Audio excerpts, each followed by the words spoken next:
Jesus, we are here and we thank you for today. Father, as we are about to listen to what you have to say, we prepare our mind, we prepare our soul to receive you.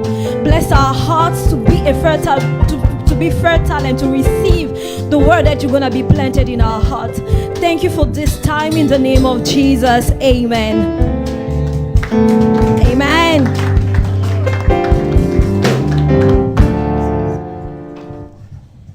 So, this is our month of being lions, right?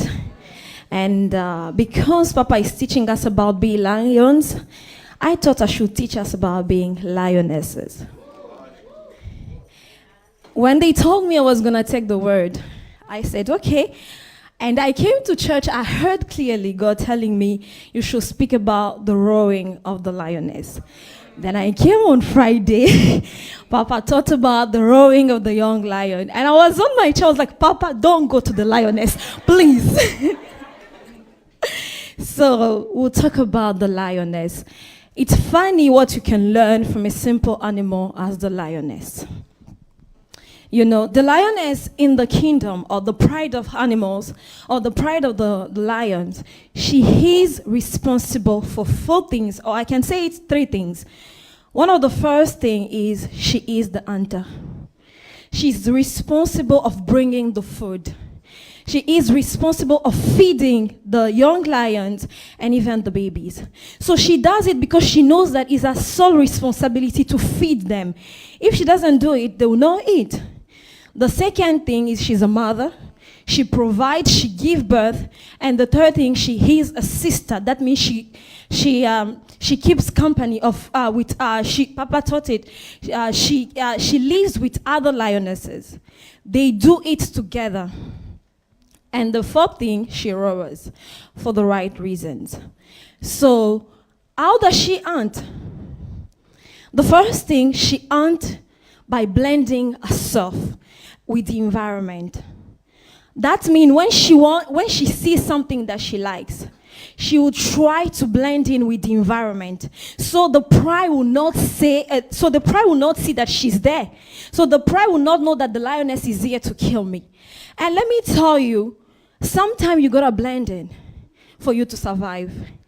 I know it's like we always say don't blend in, you need to stand out, that's true. But sometimes you need to blend in so you can survive, so you can win the battle, so the enemy will not know this is you. Can we go to the book of Joshua? Joshua 2 from verse 4. This is a popular story. We all know about Rahab. She was a prostitute. What you gotta know about Rahab is Rahab had a strategy. Rahab for me was a go-getter. She was a lioness. She knew that this was my opportunity. She knew that that was the opportunity of her lifetime to change her life. And she didn't even think twice before she changed it. She took it. And one of the things that she did, the first one was to blend in. She blended in with people of Jericho, the Israelites that came to take over a town. And she blended in with the people that are own people. So when they came, first of all, like you can see here, can I have an IV version, please? No?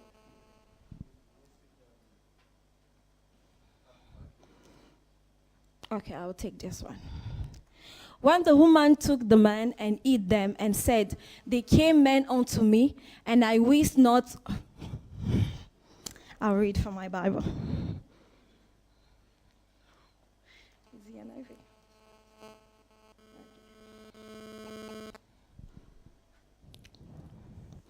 But the woman had taken the 2 men and eaten them. She said, yes, the man came to me, but I did not know where the had come from.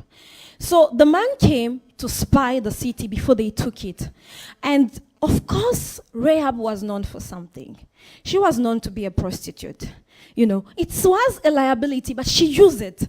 You know, like if men came in the city, they know that they have to go to Rahab, the prostitute. So one of the first things, she used her weaknesses to promote her. So they asked her, like, okay, did the man come? She said, yes, they came here, but I didn't know. Like, Who am I? I'm just a prostitute. How do I know that they are spy? So they came, yes, I saw them, but they left already. So because she knew that people of Israel, before they came and take Jericho, it's going to take time. She had to protect herself. So she blended in. She said, yes, I saw them, but I didn't do much. And then she blended in with the other people. She said, you are here. I know the God that you are serving. You will take this town. So you have to protect me. And you have to save me and my family. I'm not letting you go. Rahab in her mind, she said, maybe this curse didn't start with me, but it's about to end here. Maybe I wasn't the one who initiated this thing in my life, but it's ending here. I'm starting a new thing. So she had a strategy. And her strategy was, I'm known to be a prostitute, so I'm going to use it to my advantage. I want to ask you, what is your strategy in life? How are you strategizing for the things that you want? What is your strategy? You have to have a strategy. And Jesus, the same, Jesus blending with us. When he came to save us, he had to blend in with us so we can relate to him. Today, if we can pray, if you can cry, it's because you know someone, a God came and he felt the same thing as you. So today, we talk about Jesus, it's because Jesus blending. So baby girl, you gotta blend in sometimes. You have to blend in. It will not take much from you.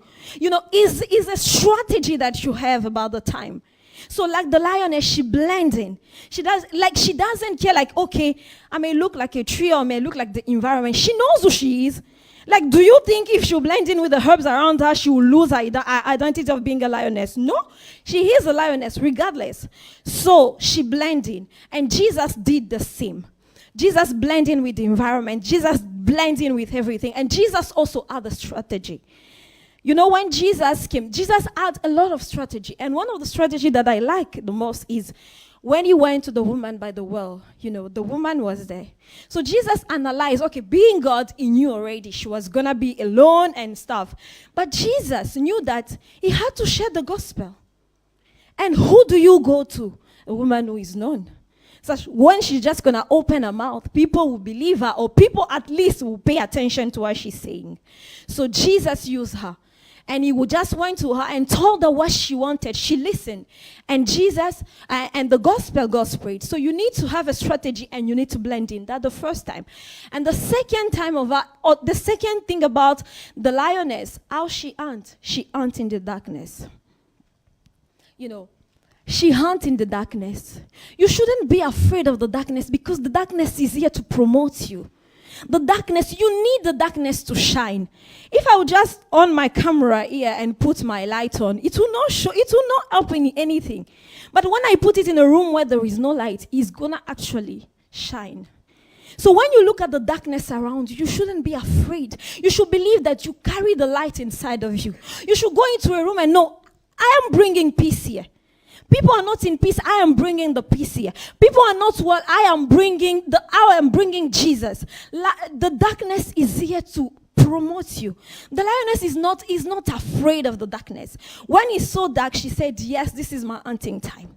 I need to hunt in the darkness. I need to do it. That's how she does. Don't be afraid of the darkness.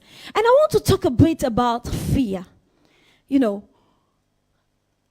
I think fear, it's a very strong emotion, right? And of course, Papa said we should not be afraid. But what do you do? Excuse me. Okay, what do you do when you are afraid of something? What do you do when I am just afraid? What do you do? I used to be afraid so much of every single thing. Even before I go and take my module, I would just be afraid. I may know what I'm going to talk about. I may know, but I would just be afraid. And God taught me something. It's about checking the fear and check it out. You know, when you look at the darkness around you, don't just leave that fear. I think fear is like a seed you are planting in your heart. And if you do not remove it, it's going to keep in there and it's going to metastasize. It's going to go to other cells of your body. So today you are afraid of being single. Tomorrow you may be afraid that your husband will cheat on you. Today you are afraid of something. Tomorrow you may be afraid of another thing. Today you are afraid of starting that business. Tomorrow you'll be afraid of another thing. So take care of that fear. So how do you check in the fear? You analyze it. You ask yourself, why am I afraid? Why am I afraid of this thing? Why am I afraid of being single? Why am I afraid of starting that YouTube channel? Why am I afraid of doing this and that? You analyze every single thing, because they say question will open new season of your life, right? So when you speak and when you ask yourself questions, they will open new seasons of your life. You ask yourself, why am I so afraid? Why am I afraid of being maybe alone? Why am I afraid of being why am I afraid of being in the dark? And after you answer those questions, you will speak the word of God over it. With the Bible verse that we all know is, we didn't receive the spirit of fear. So you speak the word of God over it. That means you check it out, the fear. You check it out. You don't let the fear inside. Never let the fear inside. It happened in the Bible, in the life of Jesus. Can we go there? The book of John. John 12. John 12:27.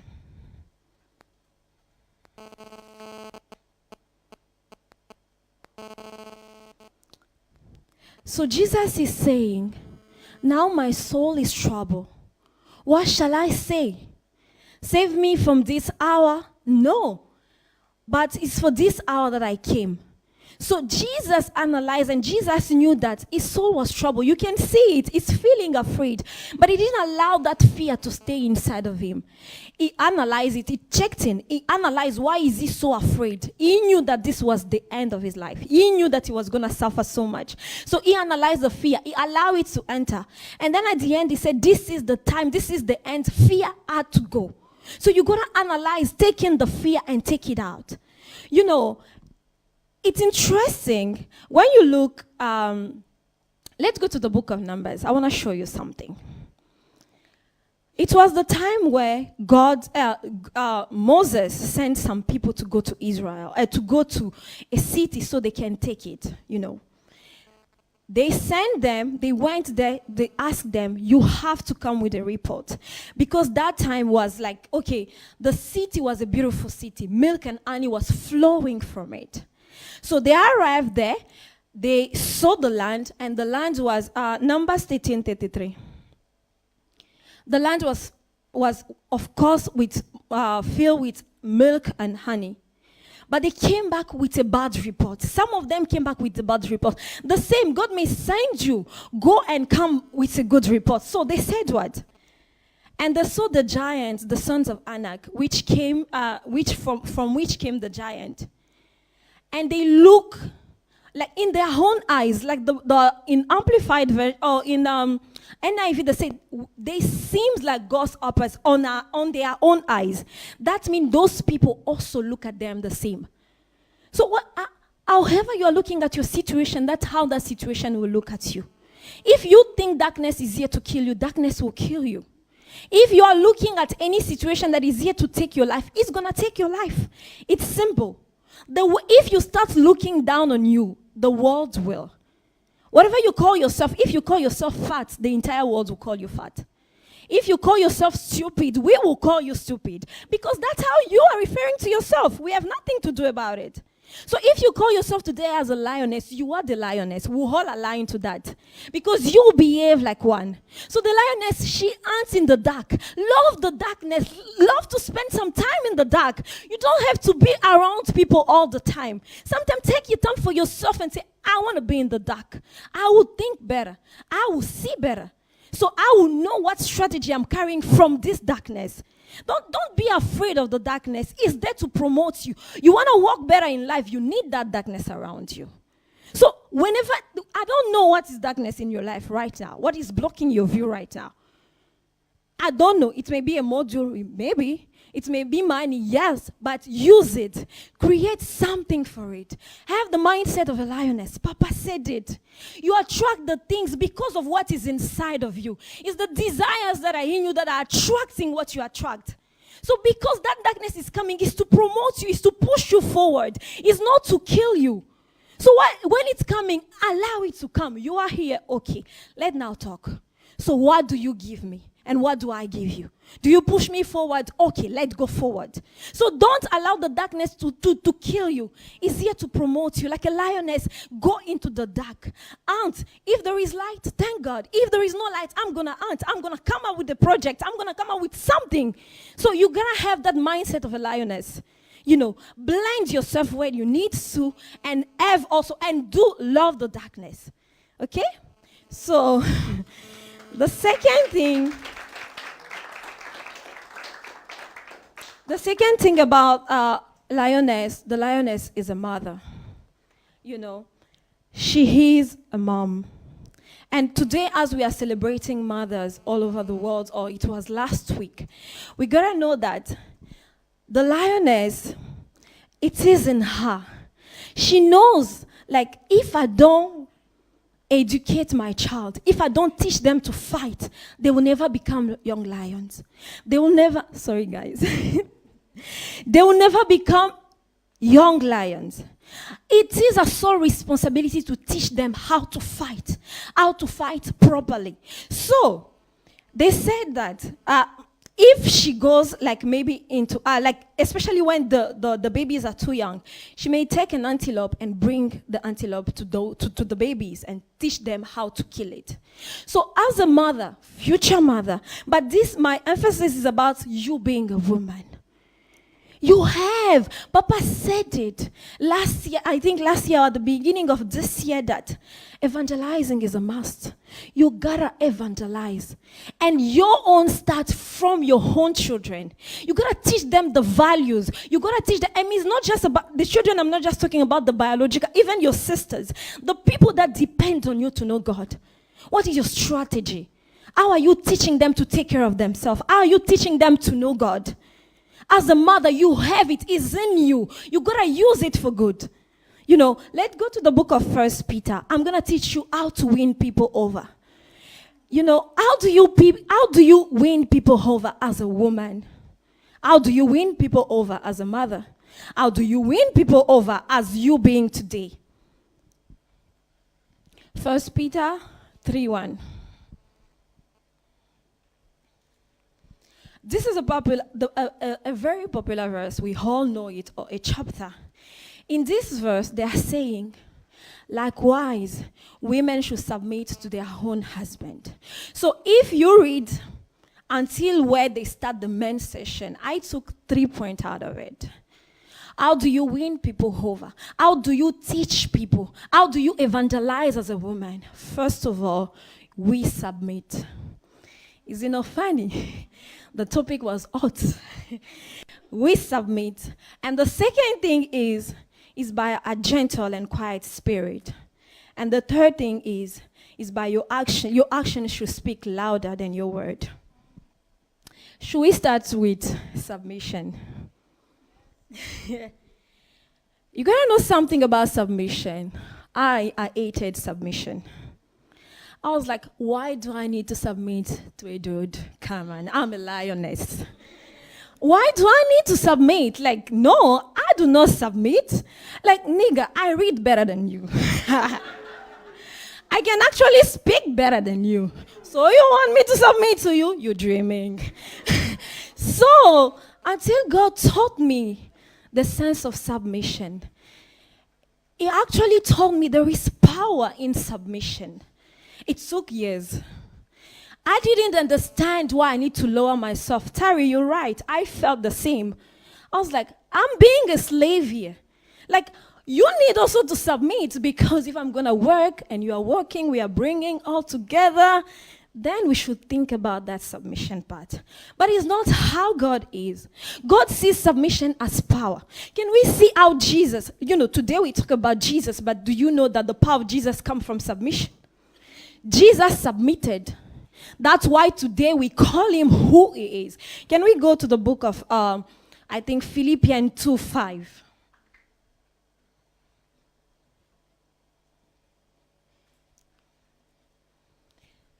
Let this mind be in you, which was in Christ Jesus. Go. Who, being in the form of God, thought not his robbery to be equal with God, but made himself of no reputation, took upon himself the form of a servant, and was made in the likeness of men. So we'll keep on going, but what I want to explain is, Jesus was God. He had all the power. He had everything. He didn't have, like nobody asked him to submit, but he did it. He did it out of his own will because he knew that submission will bring him glory. Papa said it. If you submit, a man will worship you. And that is true. God said, if you go down and down, you say, God, Jesus has received the highest name that is above every other name. God taught me for every woman that will ever submit, she will always have the highest position. Always. Jesus knew it. He submitted. That's why today we keep on worshiping him. That's why today he took his power. So, I think what Dr. Sam was trying to say, because I've read it also. How do you how do you submit? The same woman we worshiped from, she said, submission, or let's say obedience, is something that you do. And most women do it. Why do you obey? You obey because you do not have power.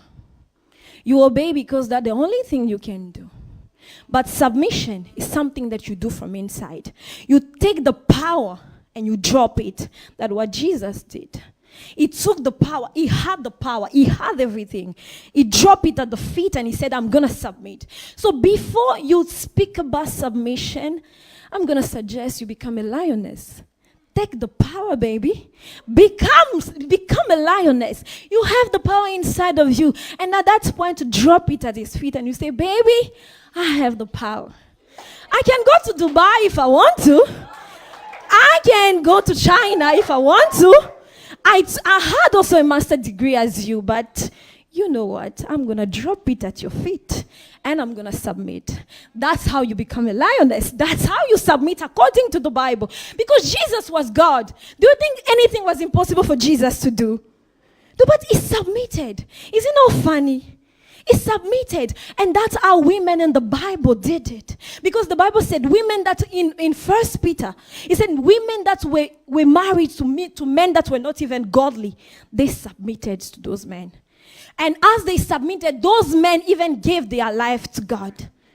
And I want us to look another story in the Bible, in the book of Judges. You will see how a simple woman called Jael won the victory because of these three things. She submitted. She used the quiet and gentle spirit. And she actually didn't use word.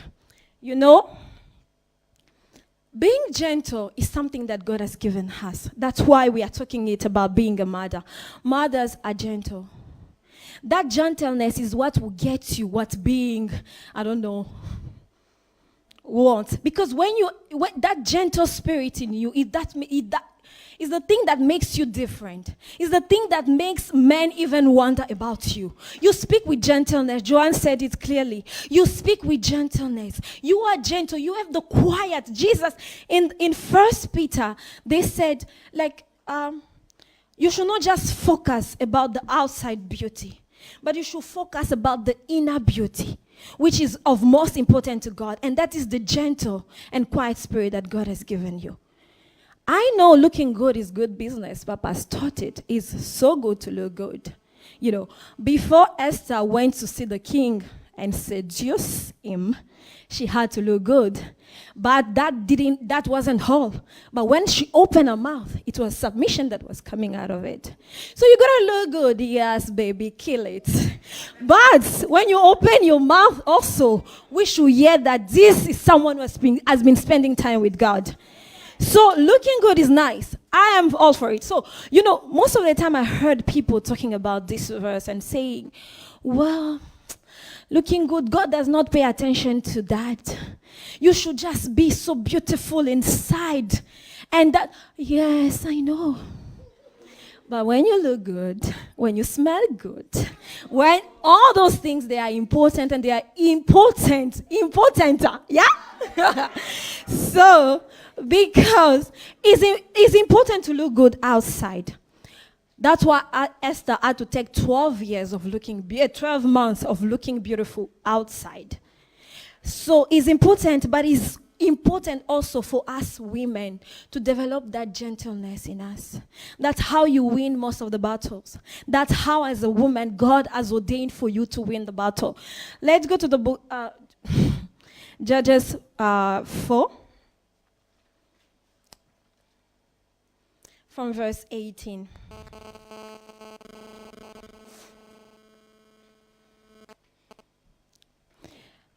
And Jael went to meet Sisera.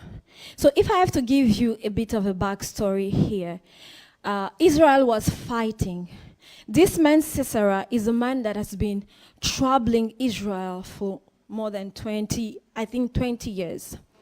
And strong men, they've raised to fight and nothing happened. So this was a time of Deborah. She was the judge of the city. They call her mother of Israel.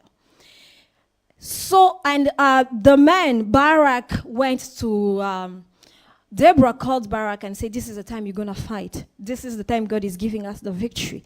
And Barak said, well, I'm not going alone. You need to come with me.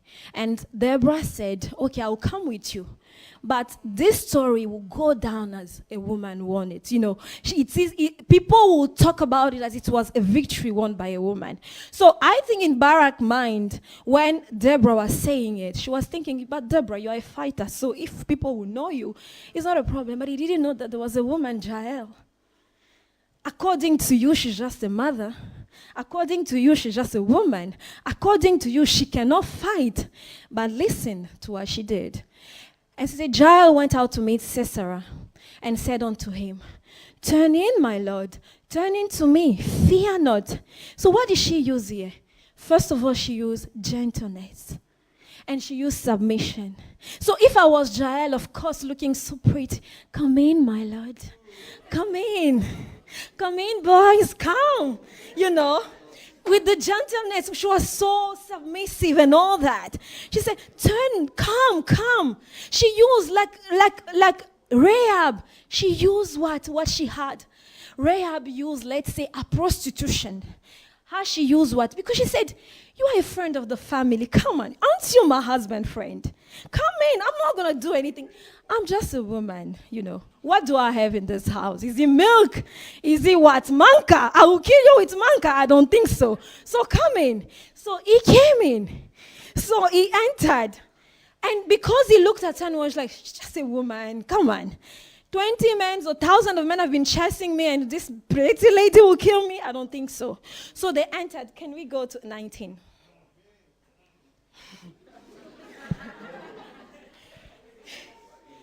And he said unto her, because he's a man, of course, I pray thee a little water to drink, for I am thirsty. And she thought, okay, so what do I do now as a woman? What do I do now as a man if I will give him water? Of course he's going to be strong again to fight, yeah? Let me give him something strong. So she opened a bottle and she gave what? Milk. And because he was tired, he didn't know, and he drank.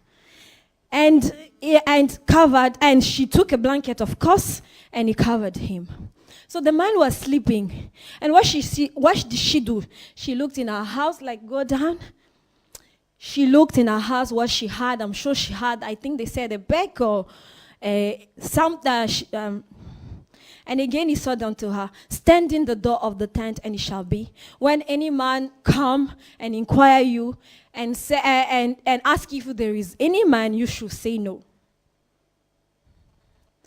And Jael, the wife of Eba, took a nail of the tent and took an armor in her hand, and she killed the man. This is the man who has been, like, thousands of people have been chasing after this man. And what did she do? She killed him with an armor. He was sleeping quietly. She's just a woman. Of course she's gentle. Of course she is submissive. Of course she There's nothing that she can do. Let me tell you, what people are calling weakness is actually your power. Baby, call me weak, but I'm going to use it to kill you. So yeah, she did it. And she was like, yeah. So she used what she had. She killed the man. And it went down in history as Jael was the most blessed woman. Because they were waiting for chariots to kill, and she did it. She killed the man. Are you a Jael today? What do you have that people are calling you weak about? Do you smile a lot? Do you speak too much? Do you think like you are not so beautiful according to the world's standard? Baby, let me tell you, you will kill a Sisera with it. So use it. Use it. Use it. What's your weakness? Use it for your own. It is your power. It is your power. You gotta just have to know how to do it properly. You have to put some pepper in it. You have to put some salt in it. And I don't know, Miriam, will you put what in it in the salad? I don't know. But anyway, you gotta make it good. So your weaknesses are here to protect you. Your weaknesses are here to lift you up. So let's talk about the roaring of the lioness. You know, the lioness can roar, but not for the reason that you think. She doesn't roar just because she feels like she needs to do it. Nah, that is the job of the young lion. They can roar. Boys, do it. We roar for one reason. It's a call of action. When you hear a lioness roaring, you have to know that there is danger. The young lion, they know it. When they hear her roaring, that means they've been attacked. That means the babies are not eating. That means there is something. Baby girl, you're going to roar sometime for the right reasons. When you see your sister going down and entering several relationships that are killing her, roar. Tell her, baby, you need to stop.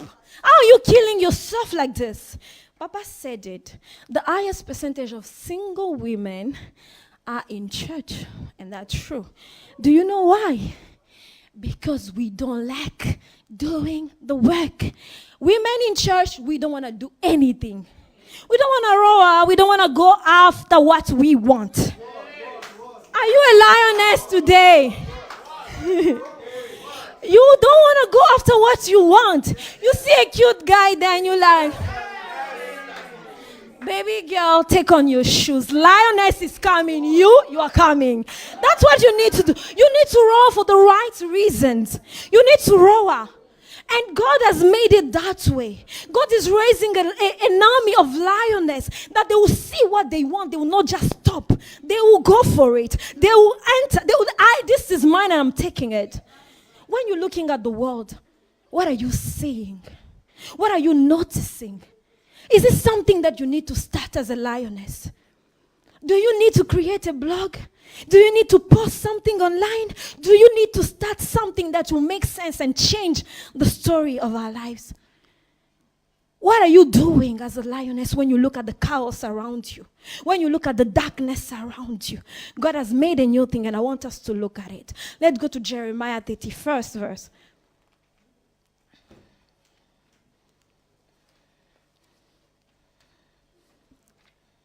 From the 22 verse, 22. 31, 22, Jeremiah.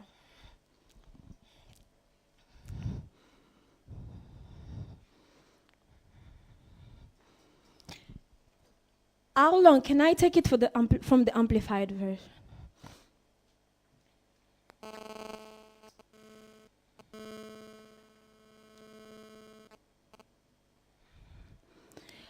This is God saying, how long will you waver and hesitate to return, O backsliding daughter? For the Lord has created a new thing in the land. A female shall compass, win, and protect a man.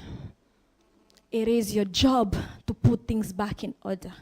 What are you waiting for? A lioness does not just sit and look at her babies dying.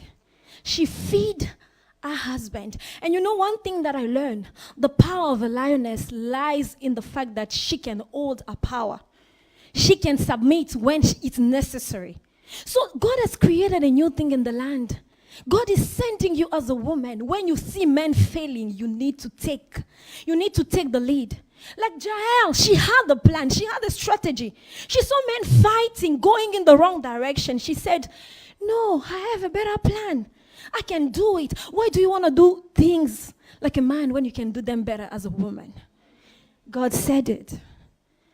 And I had to go and read about compounds. What is the meaning? He said, a woman shall win over. A woman shall protect a man. She shall do things now. This is the time. And you know it, Papa's been saying it. Can we listen, ladies? Winning someone, maybe it's not for you, but it can be for your sister. It can be for a daughter. It can be for someone. This is a call of action. You need to roar for the right reasons. You need to roar when you see things are not going the right way. You need to roar and say, I have to change things around. Don't be afraid of being with people that are not like as spiritual as they can be. Because the Bible said in the book of Hebrews 10:35 that you are not of those that back down.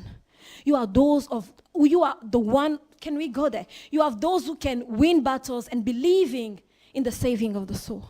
So you shouldn't be afraid that by being with this kind of people, I may lose myself. You not lose yourself. Hebrews 10:35. Let me go to Pastor Gibson. No. Okay. Cast not away therefore your confidence, which at great recompense of reward. Mm-hmm. Can we go?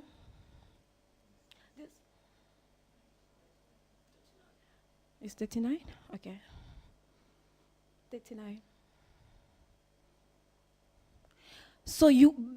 But we are not of them who draw back unto perdition, but of them that believe to the saving of the soul. You are not of them that fear darkness. We've said it. You are not of those that fear that if I am with this kind of people, I may lose myself. You will not lose yourself. You actually gain much by being with those people. So you gotta do it. This is a call of action. You are the lioness. You gotta do things as a lioness. You blend in when it's necessary so you get a better strategy of what you're doing. You walk in darkness so people don't see you. You get a plan. You have a strategy. You win people over. You submit where it's necessary. You win things over. You win battles as a lioness. And the last thing, because we have to stop. The last thing that I want to talk about, a lioness is a sister. We are all sisters here, right? You know, the lioness have this understanding that there is enough power running through the earth for every woman to stand as beautiful, as tall, as awesome as she can. You gotta have the same mindset. You know, the way that I'm looking now, a man would just tell me, Mary, you look good. Oh, yes. But when a baby girl comes to me, like, where did you get your shoes? Like, I like your ring. I'm like, I'm feeling myself because she noticed.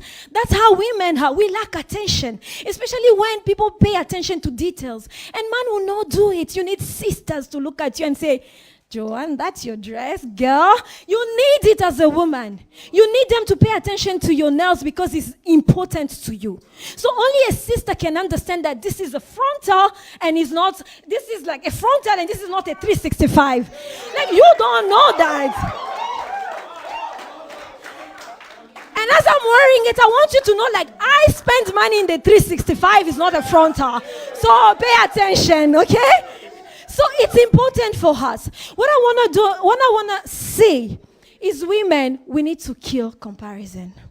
It's important. Kill the comparison spirit. It will not help you in anything. The moment you start comparing to your sister, you are starting to become anxious. You are now developing anxiety for no reason. You know, Martha and Mary, can we go to the book of Luke 10? They were sisters. Martha had her own, I can see, that's her way. She cared for people. When people come to her house, she want to feed them. She want to make sure that everybody has a drink, everybody's doing this. That's how she is. Mary is not like that. She would rather go to the feet of the master and eat spiritual food. But the moment Martha stopped looking at her own life and she started looking at her sister's life, that's when the problem began. She was okay being who she is. I am okay smiling and stuff. But the moment I'm starting like looking at my sister's life, then I'm like, okay, I'm missing a lot here. Okay. So now people are driving and I'm not, yeah? So now all the boys are just going to her, right? Is it because she's curvier than I? Is it because she's like... Actually, I can't even see anything about her. Why? I can't. Like when I look at myself in the mirror, I am prettier than her. Everybody can say it, but she gets all the attention. Why are you looking at her life? What is so important in her life? Push her forward. Whatever she's doing, it is for your good, baby. I have power, you have power. Let's share it and let's scatter the world. Yes. Like, what do we need to fight? Why do we need to fight? Why do we need to fight? Is it really important? You can cook. Well, I cannot cook, but I can post your food. Yes. You can sew. I can't, but I can wear your clothes. There is enough power for every woman. And the second thing you need to do, you need to kill expectations. We expect too much from people, ladies. You expect people, they are just humans. They are not perfect. They have their bad days, they have their good days. Why are you expecting them to be gods when they can't? Miles Monroe said, one of the killers of relationship are expectations. We expect too much from people. You expect too much from your mom, your dad, your pastors. You can't live like that. You gotta come to a point where, you know what, my happiness does not depend on you. I am responsible for my own happiness. You know, I have no power right now to decide if it's going to rain or not. But I have the power to decide if I'm going to be happy or not. What happened inside of me is my responsibility, is not yours. I can't put it on you to make me happy. Who are you? I can't put it on you to make me sad. You do not have any power. I decide to be happy. I decide to be sad. The Bible said he has given us the spirit, he has anointed us with the oil of gladness that sets you above. Because the Spirit of God is in you. You are above everything. Whatever is thrown at you, you are above it. So don't allow anyone to dictate you how you should feel, because you become a slave to those people. The Bible said, I think it's the book of 2 Peter 2:5, if I'm not mistaken, that you become a slave to whatever has mastered you. If I can dictate your happiness, you are my slave, yes. If I can dictate how you should go in a day, because I'm not talking to you, you'll be crying, you're my slave. I can play with you. I will wake up in the morning and I decide not to talk to you, and I know your day will be bad. So why? Don't give me that power. Baby, you're having a bad day, I feel, but I'm going to be happy. It doesn't, I feel you, okay? But I'm not going to be sad and start crying also. You have to take control of all emotions that are thrown at you. And that is the inner thing. Don't give the privilege to anyone to dictate you how you feel inside of you. You got to wake up every morning and you say, today I'm going to be happy, regardless. If they talk to me, right. If they don't. But what I know, I'm going to carry my shoes and walk. So you got to do it. You know? And so what you have to know about today is you are a lioness. Papa said it.